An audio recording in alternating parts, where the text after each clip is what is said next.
turma, tudo bem com vocês? Eu sou a professora Cíntia, a professora de História, e hoje nós vamos para a aula número 29 do sexto ano. O assunto da nossa aula é China na Antiguidade. Para o desenvolvimento desse assunto, nós temos alguns objetivos a serem atingidos por vocês. São eles: especificar a formação da civilização chinesa, com destaque ao Rio Amarelo. Reconhecer o conceito de dinastia e as principais dinastias da história da China antiga com suas características. Distinguir aspectos da sociedade, economia e cultura chinesa, com destaque à escrita. E reconhecer algumas curiosidades da China antiga, com destaque para Confúcio, Taoísmo, dinastia Han e o imperador Qin. Agora, lembrete da professora de toda a aula. Separe seus materiais. Você vai precisar do livro didático, porque ele contempla esse assunto, tem mais outras informações que de repente não estejam aqui nesta aula. Você deve pegar também o caderno para fazer as suas anotações, assim como lápis, caneta e borracha. Com o material em mãos, agora sim nós podemos iniciar. Então, sobre a formação da civilização chinesa. As primeiras vilas, elas surgem próximas ao Rio Amarelo. O Rio Amarelo vai ser o principal rio da região. Ele vai receber o nome de Rio Wanghu ou Wanghe, tá?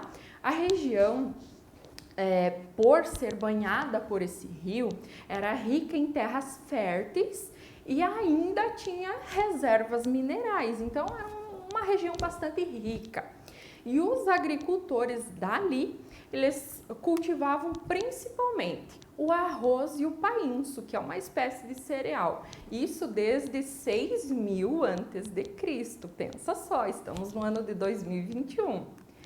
Outra situação, é importante destacar que as comunidades da região do Rio Amarelo, eles planejavam a vida deles conforme o calendário de inundações. Então, nas zonas que ficavam submersas, inundadas pela água do rio, eles cultivavam o quê? Principalmente o arroz aquático. Já nas áreas mais elevadas, mais altas, pouco irrigadas, eles faziam terraços em forma de escadas que estendiam por longas curvas de nível. Com essa tecnologia, a água captada do rio é distribuída pelo terreno e, consequentemente, é possível o cultivo e ainda há uma retenção de nutrientes. O solo sempre vai estar fértil para receber novas produções. Sobre a civilização chinesa, ainda em relação à formação, por volta de 2000 a.C., o Vale do Rio Amarelo, ele abrigava culturas importantes.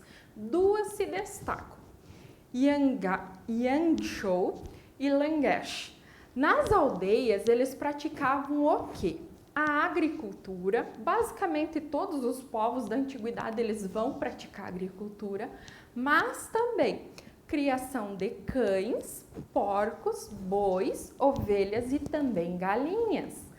Nas aldeias de Longshan, por exemplo, eles criaram muros de terra batida, como está exemplificado por meio da imagem ao lado. Sobre as dinastias. A história chinesa, ela é dividida, ela é periodizada em dinastias. O que são dinastias? É o tempo que uma família fica no poder, tá? E nós, na história da China antiga, nós temos 4 que se destacam: Shang, Zhou, Qin e Han. Nós vamos analisar cada uma delas em relação às especificidades de cada uma, as características de cada uma. Começando pela dinastia Shang. Ela iniciou mais ou menos por volta de 1750. Ela foi a primeira a apresentar registros escritos, documentos, por isso que é possível reconhecer as características. No final do século XII a.C., Os Zhou, ou Shou, originário do oeste, derrotam essa dinastia e inauguram uma nova dinastia, com base na família deles.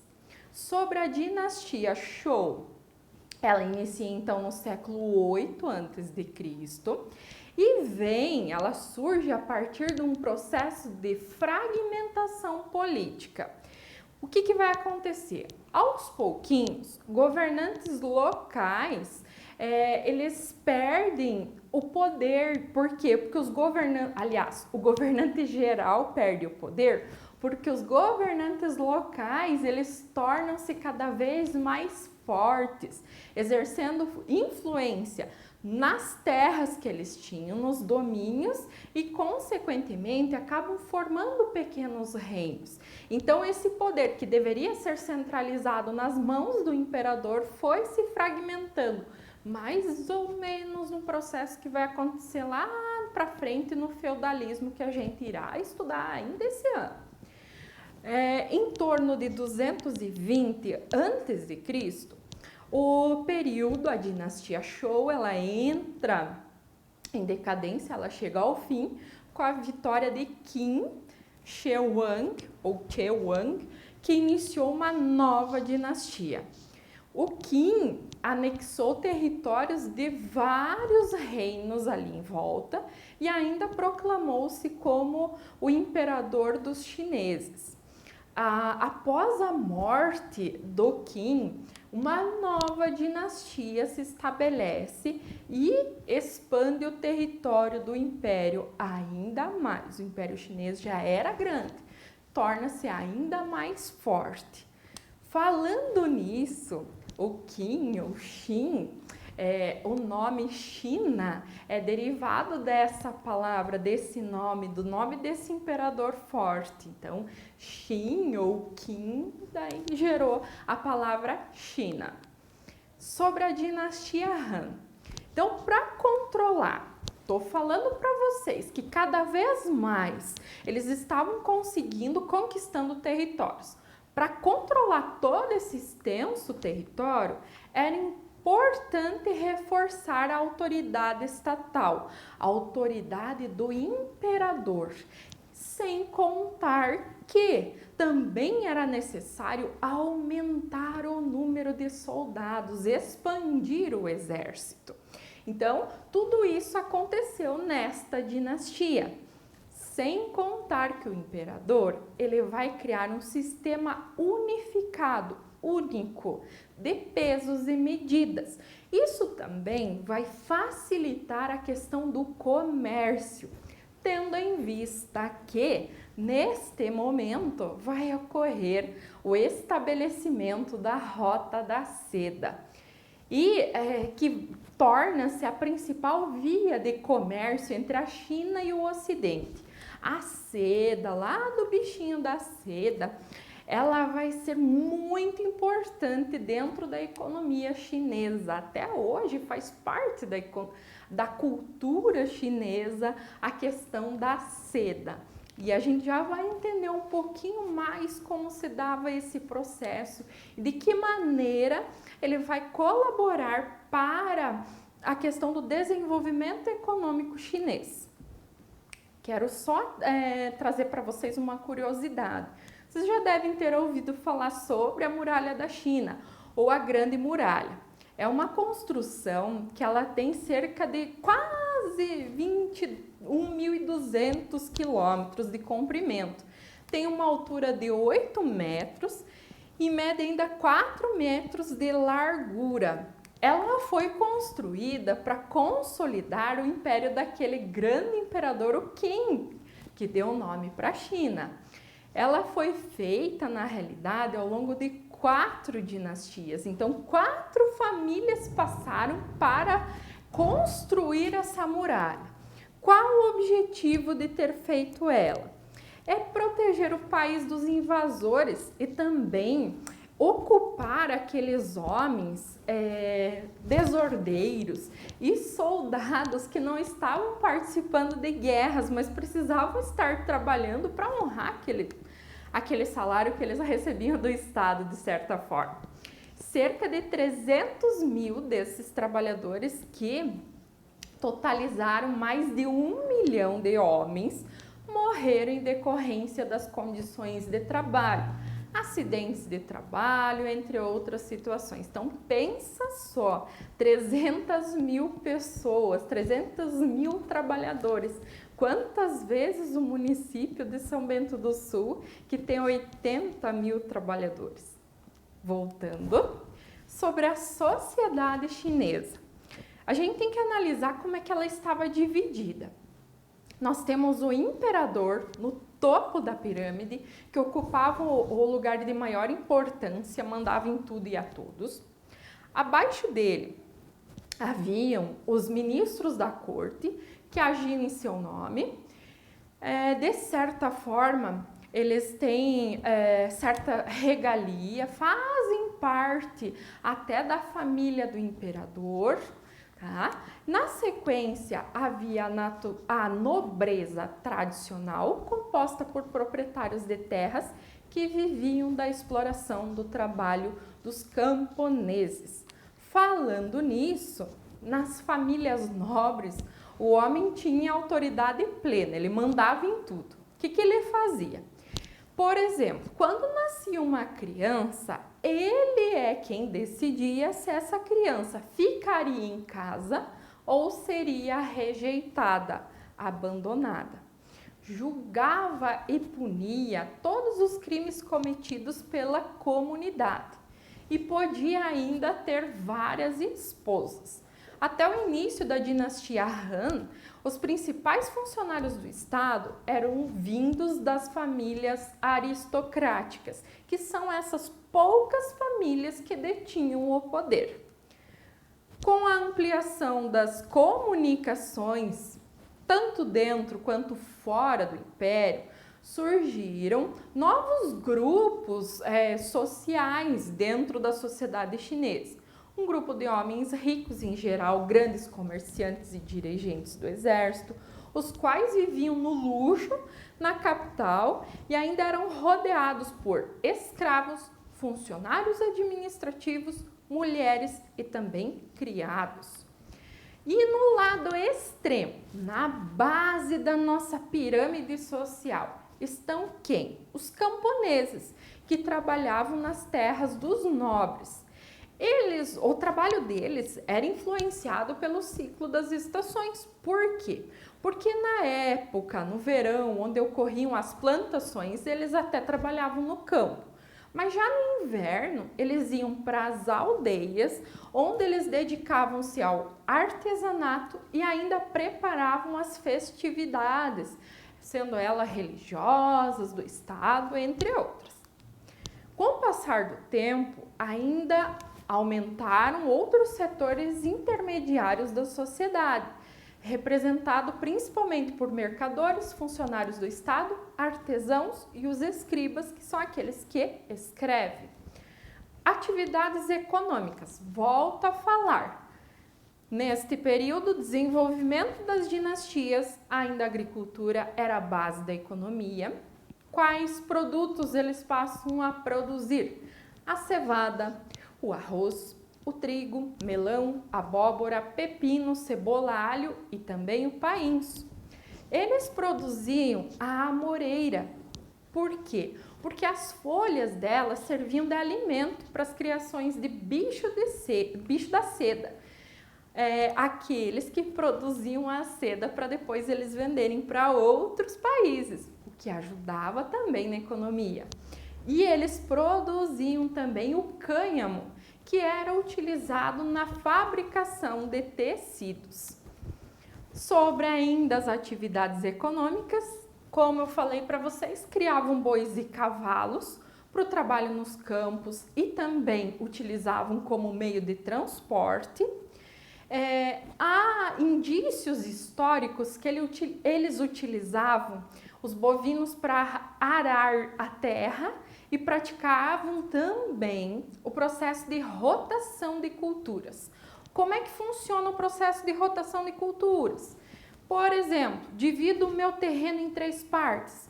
Num eu planto trigo, no outro cevada e um eu deixo para descanso.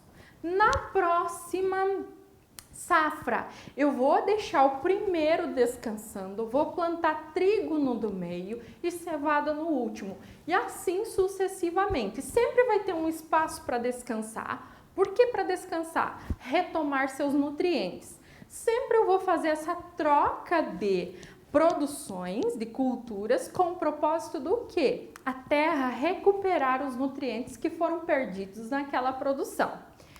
Outra situação, assim como mesopotâmicos, assim como egípcios, que estudaremos futuramente, eles também desenvolveram um sistema de irrigação com as águas fluviais vindas principalmente do Rio Amarelo. Então, naquelas regiões que não chegava a água do Rio Amarelo, não ocorriam as inundações, eles criaram esquemas para levar essa água até lá.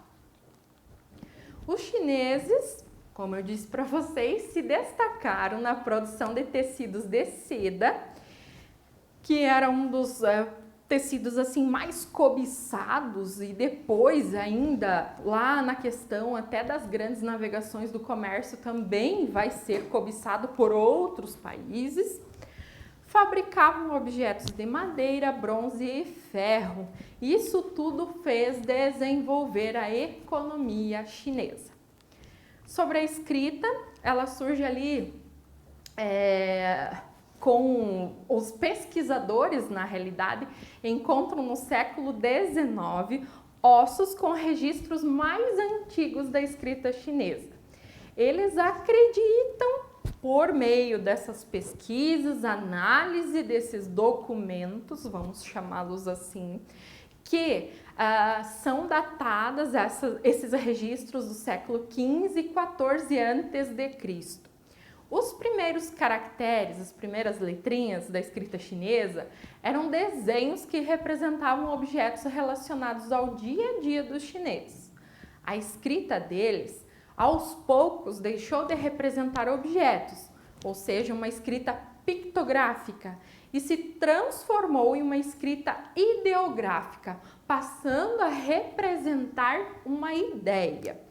Coloquei para vocês aqui um processo de evolução da escrita chinesa. Até alguns, hoje, atualmente, eles fazem tatuagens com essas letras, esses caracteres chineses. Mas é muito importante que você entenda o significado para depois buscar fazer esse desenho, esse símbolo no seu corpo. Algumas curiosidades sobre a China. Primeiro, Confúcio foi um dos principais, mais importantes filósofos da China antiga, e ele criou o confucionismo. Para ele, a natureza humana, a gente nasce bom, mas ela pode ser corrompida pelo uso indevido do poder. É mais ou menos aquela história, dá o poder para ele para ver qual é a atitude dele, para você conhecer realmente a pessoa. Esse pensamento, ele foi utilizado inclusive para entender melhor como se deu a fragmentação política da China no século X. Lembra lá aquele imperador que começou a meio que distribuir o poder dele? Não com essa intenção, mas aconteceu, e que os líderes locais, acabavam até mandando mais que ele. Outra curiosidade.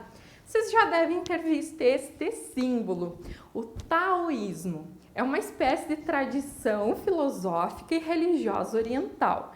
Ela foi criada por Lao Tse no século 6 a.C. Então, o taoísmo acredita que o Tao, esse símbolo, tem o papel de criador de todas as coisas existentes. Para os adeptos, para quem segue o Tao, ele representa as diversas divindades adoradas por eles. O símbolo representa a ideia da dualidade, do mal e do bem que existe no universo. O Yin e o Yang são elementos que representam as duas forças fundamentais e opostas. E ainda são complementares, fazem parte da natureza. É mais ou menos explicado de uma forma bem simplificada. Claro que o taoísmo é muito bacana, eu sugiro que vocês pesquisem mais sobre isso. Tá vendo na parte branquinha que tem a bolinha preta? É como se não é tudo bom. Sempre vai ter alguma coisa que vai ser ruim, mas ela é necessária para que o bom aconteça, para a coisa boa acontecer. E mesmo não é tudo ruim. Tem uma coisinha boa lá no fundo, é mais ou menos isso, sabe? No sentido de que o bem e o mal precisam acontecer, o positivo e o negativo, eles precisam estar em equilíbrio para que a natureza, o universo funcione bem. Sobre a dinastia Han. Nessa dinastia foi a responsável pelo desenvolvimento da China antiga.